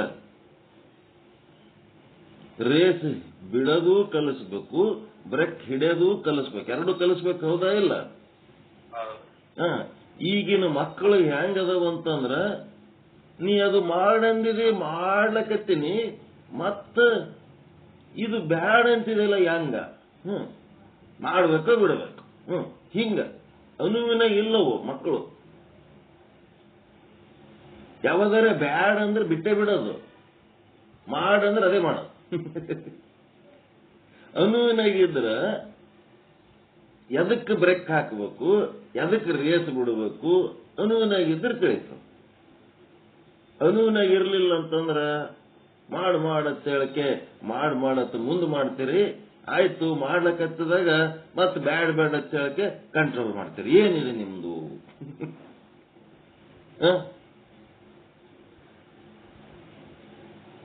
ಮನೆಗೆ ಕೂತೀರಿ, ಸತ್ಸಂಗಕ್ಕೆ ಬರ್ರಿ ಅಂತ ಹೇಳಕ್ಕೆ ಗುರು ಕರೀತಾನ. ಓಸು ಮಂದಿ ಬಂದು ಮಠದಾಗ ಆಶ್ರಮದಾಗ ಅಲ್ಲೇ ಕೂತ್ರ ಅದೇ ಗುರು ಮತ್ತೇನ್ ಮಾಡ್ತಾನ? ಇಲ್ಲೇ ಕೂತ್ರೆ ಹೆಂಗ್ರು, ಮನೆಯಾಗ ಸಂಸಾರ ಯಾರು ನೋಡ್ಬೇಕು, ಮನಿಗೆ ಹೋರಿ, ಅಲ್ಲೇನ್ ಅವಶ್ಯಕತೆ ಅದ ನೋಡ್ರಿನು ಅಂತಾನ. ಮನಿ ಬಿಡಿಸಿ ಮಠಕ್ಕೂ ಕರೀತಾನ, ಮಠದಲ್ಲಿಂತ ಮನಿಗೂ ಕಳಿಸ್ತಾನ. ಎರಡೂ ಕಾಳಜಿ ಸಂಬಂಧ ಅದ. ಎರಡೂ ಕಡೆ ಸಂಬಂಧ ಅವನು, ಎರಡೂ ಕಡೆ ಕಾಳಜಿ ವಹಿಸ್ತಾನ ಅವನು. ಅದಕ್ಕೂ ಅವನೇ ಯಜಮಾನ, ಇದಕ್ಕೂ ಅವನೇ ಯಜಮಾನ. ನಮ್ಮ ಮನೆಗಳಿಗೂ ಗುರುನೇ ಯಜಮಾನ, ಆಶ್ರಮಕ್ಕೂ ಗುರುನೇ ಯಜಮಾನ. ಮನಿನೂ ಚಂದ ಇರ್ಬೇಕು, ಆಶ್ರಮನೂ ಚಂದ ಇರ್ಬೇಕು. ಇಲ್ಲೇನದ? ಅನುವಿನಿಂದ ತಿಳ್ಕೊಳ್ಳೋದು ಬಹಳ ಮುಖ್ಯ ಅದ. ಮಠಕ್ಕೆ ಬರ್ರಿ ಅಂದಿರಿ, ಮಠಕ್ಕೆ ಬಂದ್ರೆ ಮತ್ ಮನಿಗೆ ಹೋಗಂತೀರೇನು? ಮನಿಗೆ ಹೋಗಂದಿರಿ ಮತ್ ಮಠಕ್ಕೆ ಬಾ ಅಂತೀರಿ. ಇದು ಏನಿದು? ಹಿಂಗ ತಿಳ್ಕೊಳ್ರಿ, ಇದು ಅನುವಿನಾಗ ಇಲ್ಲದ್ದು ಅಂತೀವಿ ಅರ್ಥ. ಹೆಂಗ ಅನು ಅನ್ನೋದು ಬಹಳ ಚಂದ ಅರ್ಥ ಮಾಡ್ಕೋಬೇಕು. ಎದಕ್ಕೆ ಹೇಳ್ತಾರ?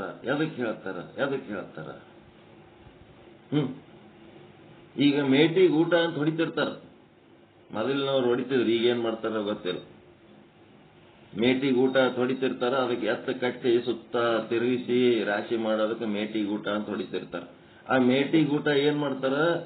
ಇಟ್ಟು ಒಬ್ಬ ಹಾಕಿ ಜಜ್ಜತಿರ್ತಾನ. ಅದಕ್ಕೆ ಹೊಡೆದ್ಮೇಲೆ ಆಟಕ್ಕೆ ಎತ್ತ ಕಟ್ಟಿ ಬಿಡ್ತಾರೇನವ್ರು. ಅದನ್ನ ಇಬ್ರು ಕೂಡ ಅಳ್ಳಾಡಿಸ್ತಾರ. ಅದಕ್ಕೆ ಅಳ್ಳಾಡಿಸಿ ಮತ್ತೆ ಕಿತ್ತುತ್ತಾರ, ಮತ್ತೆ ಹೊಡಿತಾರ, ಮತ್ತೆ ಕಿತ್ತುತ್ತಾರ, ಮತ್ತೆ ಹೊಡಿತಾರ, ಮತ್ತೆ ಕಿತ್ತುತ್ತಾರ. ಅಳ್ಳಾಡಿಸಿ ಕಿತ್ತುತ್ತಾರ, ಮತ್ತೆ ಹೊಡಿತಾರ, ಅಳ್ಳಾಡಿಸಿ ಕಿತ್ತುತ್ತಾರ, ಮತ್ತೆ ಹೊಡಿತಾರ. ಅದು ಒಂದು ಟೈಮ್ ಇಂಥದ್ದು ಬರ್ತದ, ಅವರಿಬ್ರು ಏನು ಅಳ್ಳಾಡಿಸಿದ್ರು ಅದು ಮೇಟಿ ಕೂಡ ಕಿತ್ತಲಾರ್ದಂಗ ಅದು ಒಳಗೆ ಗಟ್ಟಿಯಾಗಿ ಕುಂದ್ರ ತನಕ ಹೊಡಿತಾನೆ ಇರ್ತಾರ. ಏನ್ ಹೊಡಿ ಅಂತೀರಿ, ಹೊಡೆದ ಮತ್ತೆ ಕಿತ್ತುತ್ತೀರಲ್ಲ ಅಂದ್ರ ಎದಕ್ಕಂದ್ರ ಅದು ಗಟ್ಟಿ ಆಗದ. ಕಿತ್ತು ತಿರ್ಯಾಕ ಹೊಡಿತಿರಾಕ, ಕಿತ್ತು ತಿರ್ಯಾಕ ಹೊಡಿತಿರಾಕ ಅನ್ಕೊತ್ ಕೂತ್ರ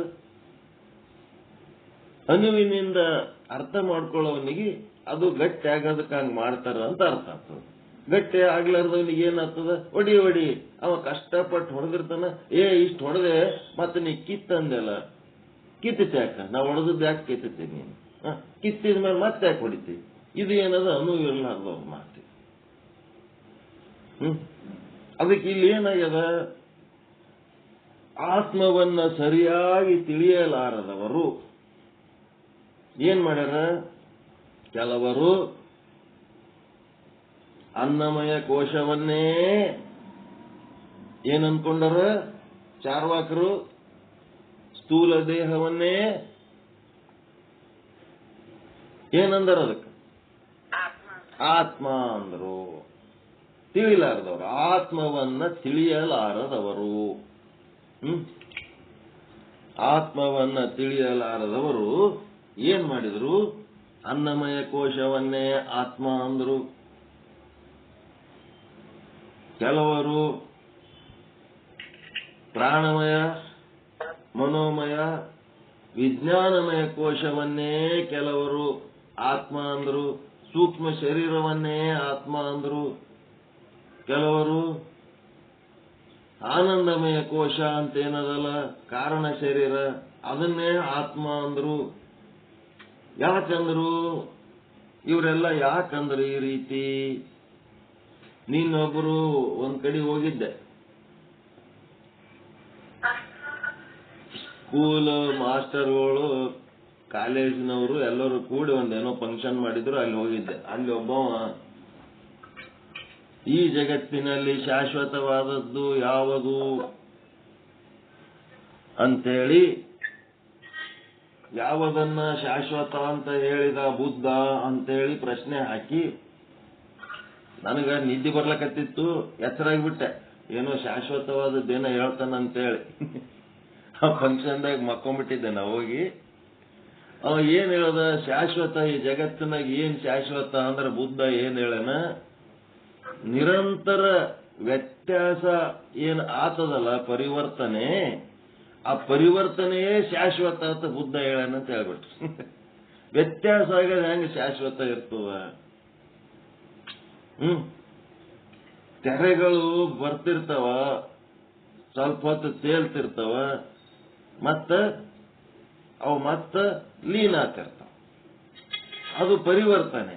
ಆ ಪರಿವರ್ತನೆ ಆಗದ ಶಾಶ್ವತ ಹೆಂಗಿರ್ತದ? ಆ ತೆರೆಗಳು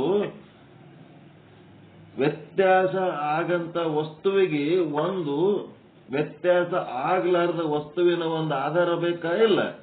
ಸಮುದ್ರದ ಕೆಳಗಿರುವ ನೀರು, ಆ ಸಮುದ್ರ ಏನದಲ್ಲ, ಅದು ವ್ಯತ್ಯಾಸ ಆಗ್ಲಾರ್ದಂತ ಆಧಾರದ ಮೇಲೆ ಆ ತೆರೆಗಳು ಏನಾಗ್ಲಕತ್ತಾವ, ತೇರ್ಲಕತ್ತಾವ. ಅದಕ್ಕೆ ನಿರಂತರ ವ್ಯತ್ಯಾಸನೇ ಶಾಶ್ವತ ಇವ್ರು ಹೇಳಿದ್ರು. ಅದು ಸರಿ ಅನಿಸ್ಲಿಲ್ಲ ನನಗೆ.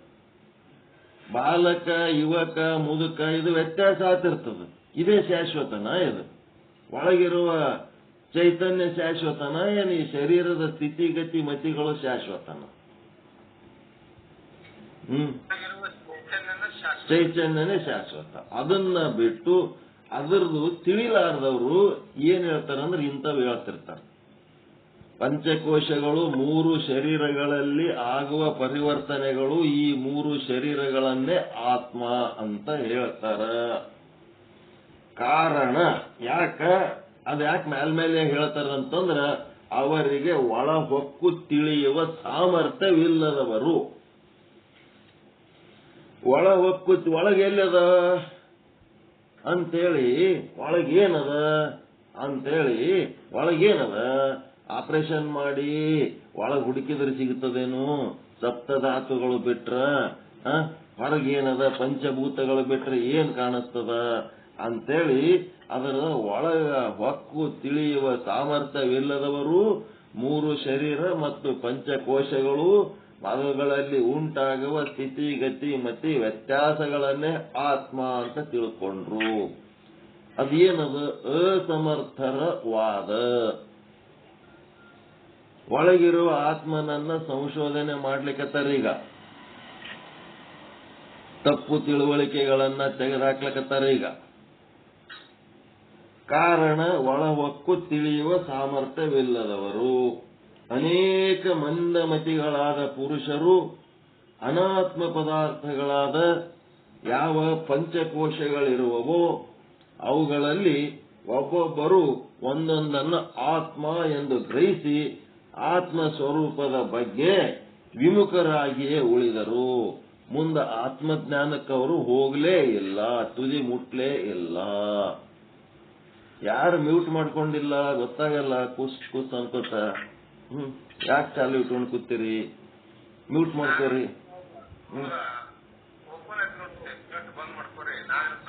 ಟುಸ್ ಟುಸ್ ಟುಸ್ ಅಲ್ಲಕತ್ತ. ಅದಕ್ಕೆ ಆದ್ದರಿಂದ ಅನ್ನಮಯ ಕೋಶಗಳು ಆತ್ಮ ಸ್ವರೂಪವನ್ನು ಆಚ್ಛಾದನ ಮಾಡಿರುತ್ತವೆ ಎಂದು ಹೇಳಿರುತ್ತದೆ. ಅಂದ್ರ ಅರ್ಥ ಅನ್ನಮಯ ಕೋಶವು ಆತ್ಮವನ್ನ ಆಚ್ಛಾದನ ಮಾಡಿದಂದ್ರೆ ಆತ್ಮವನ್ನ ಮುಚ್ಚಾಕ್ಯದಂತಲ್ಲ. ಈ ಅನ್ನಮಯ ಕೋಶ ಏನ್ ಮಾಡ್ಯದ? ಆತ್ಮವನ್ನ ನಮಗೆ ತಿಳಿಯಗೊಡದ ಹಾಗೆ ಮಾಡಿದೆ ಅಂತ ತಿಳ್ಕೋಬೇಕು. ಗೊತ್ತಾಯ್ತಾ? ಅನ್ನಮಯ ಕೋಶ ಆತ್ಮವನ್ನ ನಮಗೆ ತಿಳಿಯಗೊಡದ ಹಾಗೆ ಮಾಡಿದೆ. ಕೌದಿ ತಗೊಂಡು ಮುಚ್ಚಾಕಿದಂಗ ಅದು ಮುಚ್ಚಾಕ್ಯದ ಅಂತ ಅಲ್ಲ.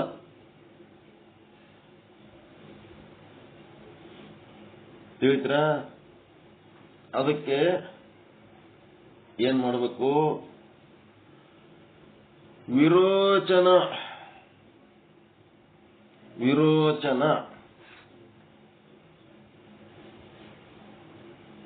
ಸಿದ್ಧಾಂತ. ವಿರೋಚನ ಸಿದ್ಧಾಂತ ಅಂತ ಏನದಲ್ಲ, ಆ ವಿರೋಚನ ಸಿದ್ಧಾಂತ ಏನದಂದ್ರೆ ಅನ್ನಮಯ ಕೋಶನೇ ಆತ್ಮ ಅಂತಾರೆ. ಮತ್ತ ಇಂದ್ರಿಯ ಆತ್ಮ, ಇಂದ್ರಿಯಗಳೇ ಆತ್ಮ ಅಂತೇಳಿ ಇಂದ್ರಿಯ ಆತ್ಮವಾದಿಗಳು ಇಂದ್ರಿಯಗಳನ್ನ ಆತ್ಮ ಎನ್ನುತ್ತಾರೆ. ಮತ್ತೆ ಅನ್ನಮಯ ಕೋಶ ಇಂದ್ರಿಯ ಆದ್ಮೇಲೆ ಪ್ರಾಣವೇ ಆತ್ಮ ಅನ್ನೋರು ಯಾರು ಅಂತಂದ್ರ ಹಿರಣ್ಯ ಗರ್ಭೋಪಾಸಕರು. ಹಿರಣ್ಯ ಗರ್ಭೋಪಾಸಕರು ಪ್ರಾಣವನ್ನೇ ಆತ್ಮ ಎಂತಾರೆ. ಮನವನ್ನೇ ಆತ್ಮ ಅನ್ನೋರು ಯಾರು ಅಂತಂದ್ರ ಮನ ಆತ್ಮವಾದಿಗಳು. ಮತ್ತು ಬುದ್ಧಿಯನ್ನೇ ಆತ್ಮ ಅಂತಾರ. ಬುದ್ಧಿ ಏನದ? ಅದು ಒಂದು ಕೋಶ, ಅದು ವಿಜ್ಞಾನಮಯ ಕೋಶ. ಆ ಕೋಶ ಆತ್ಮನನ್ನ ಅರಿಲಿಕ್ಕೆ ಬಿಡಲಾರದಂತ ಕೋಶ. ಆ ಕೋಶನೇ ಆತ್ಮ ಅನ್ನೋರು ಯಾರಪ್ಪ ಅಂದ್ರೆ ವಿಜ್ಞಾನವಾದಿಗಳು, ಬೌದ್ಧ ಮತದವರು. ಇವ್ರಿಗೇನಪ್ಪ ಅಂದ್ರೆ ಬುದ್ಧಿನೇ ಆತ್ಮ. ಬುದ್ಧಿ ಮಟ್ಟಕ್ಕೆ ನಿಂತು ಬಿಟ್ಟಾರ ಅವ್ರು, ಮುಂದೆ ಆತ್ಮಕ್ಕೆ ಹೋಗೇ ಇಲ್ಲ ಅವ್ರು. ಮುಂದ ಭಟ್ಟ ಅಂತ ಬರ್ತಾನ. ಮತ್ತ ಮಾಧ್ಯಮಿಕ ಬೌದ್ಧ ಮತ, ಪ್ರಭಾಕರ ನೈಯಾಯಕ, ಇವರೆಲ್ಲರೂ ಏನಂತಾರ? ಆನಂದಮಯ ಕೋಶನೇ ಆತ್ಮ ಅಂತಾರೆ. ಜೀವನಂತೆ ಈಶ್ವರನ ಕೋಶಗಳು ಈಶ್ವರನ ಸ್ವರೂಪವನ್ನು ಆಚ್ಛಾದಿಸಿರುತ್ತವೆ. ಇದೆಲ್ಲ ಜೀವನಲ್ಲಿ ಏನ್ ನಡೆದ ಅದು ಈಶ್ವರನಲ್ಲಿ ಅದೇ ನಡೆದಿರ್ತದ. 3 ಜನ ಆನಂದಮಯ ಕೋಶವನ್ನೇ ಆತ್ಮ ಅಂದಾರ. ಈಗ ಇವ್ರ ಜೊತೆಗೆ ಡಿಕ್ಕಿ ಹೊಡೆಸ್ತಾರ ನಮ್ಮನ್ನ. ಶುದ್ಧ ಬ್ರಹ್ಮ ಪೀಠದ ಸಾಧಕರು ಏನ್ ಮಾಡಬೇಕು? ಇಂಥ ಆತ್ಮರದರ ಇಲ್ಲಿ ಎಷ್ಟು ಜನ? 9 ಮಂದಿ ಅದರ ಇಲ್ಲಿ. 9 ಮಂದಿ, ಒಬ್ರಲ್ಲ ಇಬ್ರಲ್ಲ. ಇವರೆಲ್ಲರೂ ಈ ಒಂದು ಅನಾತ್ಮಗಳನ್ನೇ ಆತ್ಮ ಅಂತೇಳಿ ವಾದ ಮಾಡಿ ಫೌಂಡೇಶನ್ ಹಾಕಿ ಹೋಗ್ಬಿಟ್ಟಾರೆ. ನಮ್ಮ ದೇಶ ಏನದ? ಆತ್ಮವನ್ನೇ ಮುಖ್ಯ ಮಾಡಿದಂತ ಆಧ್ಯಾತ್ಮಿಕ ದೇಶ ನಮ್ಮದು. ಈ ದೇಶದೊಳಗ ಈ ದೇಶದ ಪಂಡಿತರು ಸುಮ್ಮನೆ ಕೂತದ್ದಕ್ಕ ಅನಾತ್ಮಗಳನ್ನೇ ಆತ್ಮ ಅಂತ ಹೇಳುವ ಧರ್ಮಗಳು ತಲೆ ಎತ್ತುತ್ತಾ ಇರುವುದು ಈ ವಾಸ್ತವಿಕ ಪರಿಸ್ಥಿತಿಯ ಒಂದು ದುರಂತ. ಅನಾತ್ಮಗಳನ್ನೇ ಆತ್ಮ ಅಂತ ಹೇಳುವಂತ ಸಿದ್ಧಾಂತಿಗಳು ಯಾವಾಗೋ ಬೀಜ ಬಿತ್ತಿ ಹೋಗ್ಯಾರ. ಇಷ್ಟು ವರ್ಷ ಆದ್ರೂ ಅವ್ರು ಯಾರು ಸುಧಾರಣೆ ಆಗ್ಲಕ್ ತಯಾರಿಲ್ಲ. ಅವೇ ಸಿದ್ಧಾಂತಗಳನ್ನ ಮತ್ತೆ ಈ ಭೂಮಿ ಮೇಲೆ ಮತ್ತೆ ಪ್ರಕಟ ಮಾಡಿ ಅದನ್ನೇ ಪ್ರಚಾರ ಮಾಡುವ ಪ್ರಯತ್ನಗಳನ್ನ ನಡೆಸ್ಯಾರ.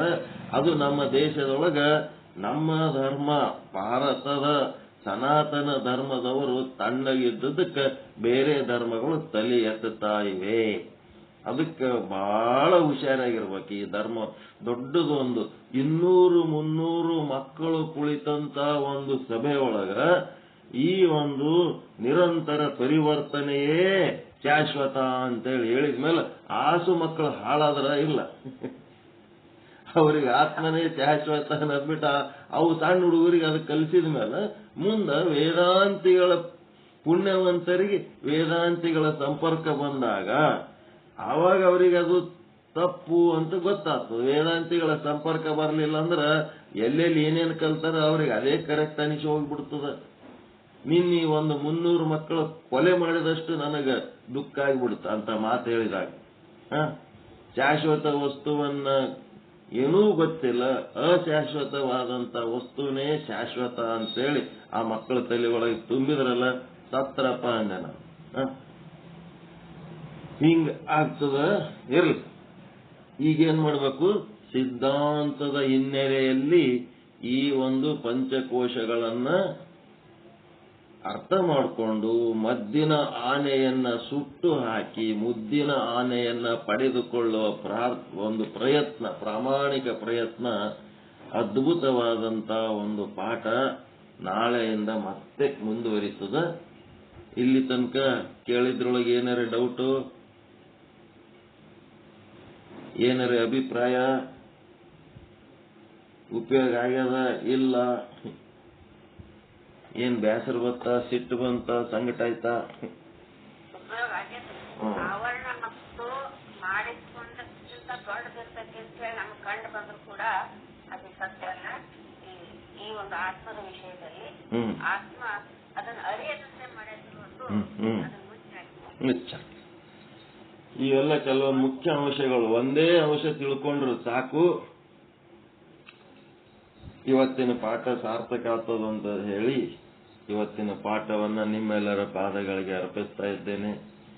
ಎಲ್ಲರಿಗೂ ಒಳಿತಾಗಲಿ, ಎಲ್ಲರಿಗೂ ಶುಭವಾಗಲಿ. ಪರಮಾನಂದ ಪ್ರಾಪ್ತಿ ಭವ, ಸರ್ವ ದುಃಖ ನಿವೃತ್ತಿ ಭವ, ಇಷ್ಟಾರ್ಥ ಸಿದ್ಧಿರಸ್ತು, ಯಶಸ್ವಿ ಭವ, ಯಶಸ್ವಿ ಭವ. ಜಯ ಶುದ್ಧ ಬ್ರಹ್ಮ, ಜಯ ಜಯ ಶುದ್ಧ ಬ್ರಹ್ಮ.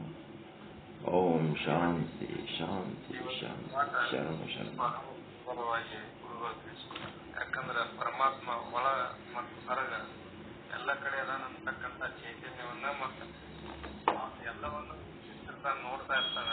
ಆದ್ರೆ ನಮಗೇನಾಗಿರ್ತದ ಮುಚ್ಚೆ ಮರೆ ಆಗ್ಯದ, ಆವರಣ ಆಗ್ಯದ, ನಮ್ಮಲ್ಲೇ ದೋಷಿದ್ದಕ್ಕೆ ನಮಗದು ಕಾಣ್ತಿರ್ತದೆ, ಅಜ್ಞಾನದಿಂದ ಕಾಣ್ತಿರ್ತ. ಅವ ನಮ್ಮನ್ನು ನೋಡೋದಕ್ಕೆ ಏನ್ ಸಮಸ್ಯೆ ಇಲ್ಲ, ನಾವು ಅವನಿಗೆ ನೋಡೋದಕ್ಕೆ ಸಮಸ್ಯೆ.